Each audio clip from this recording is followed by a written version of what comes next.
Caravanning is becoming more and more a part of our culture, and this poem that I wrote today I've dedicated to some friends of mine that are great caravanners with Caravanning Queensland, and the poem basically celebrates the people that make caravanning such fun. Diamond Lil goes caravanning.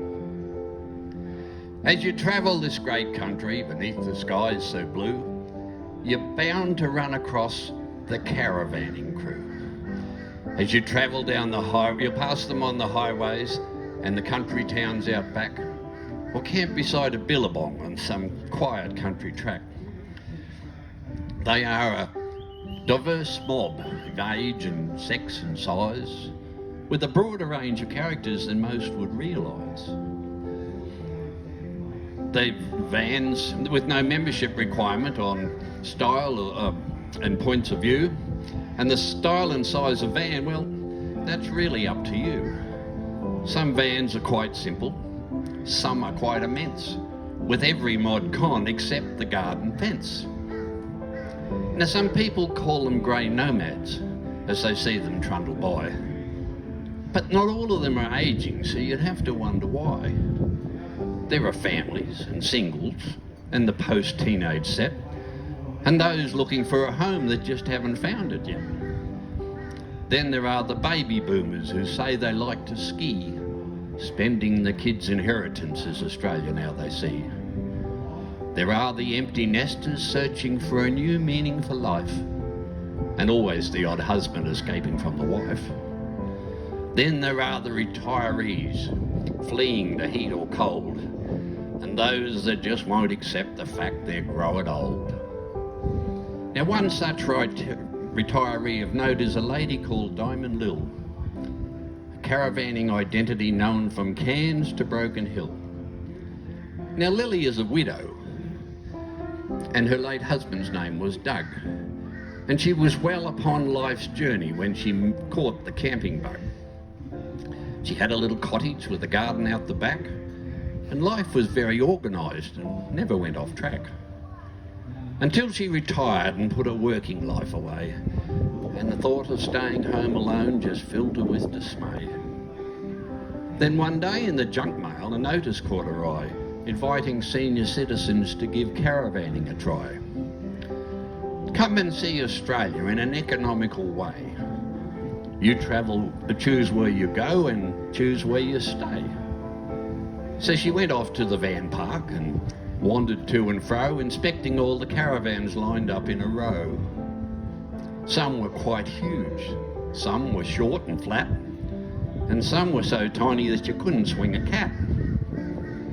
Then one day when she was travelling in her trusty Holden ute, she spotted a for sale sign for a van that might suit.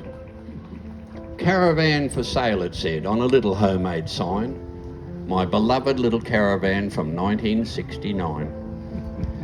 So in she went to check it out, and in the farmer's dusty shed sat a little blue caravan the chooks were using as a bed. Though smaller than today's vans, with only 2 wheels beneath the tray, the exterior and interior were as good as yesterday. The interior was pastel pink, with a kitchen and a seat, a bed and a cupboard, and curtains with a pleat. Now some would call it retro and on its styles dwell, but Lily fell in love with it. She was retro as well. She bought it on the spot, paid cash on the day, hooked up her new bubble and proudly drove away.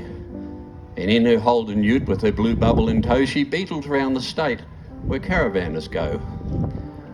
Now vannings never hurry. Nomadic life is not a race. So she travels around the countryside at a slow and steady pace. Some nights she'll stay a night, some days a week or two.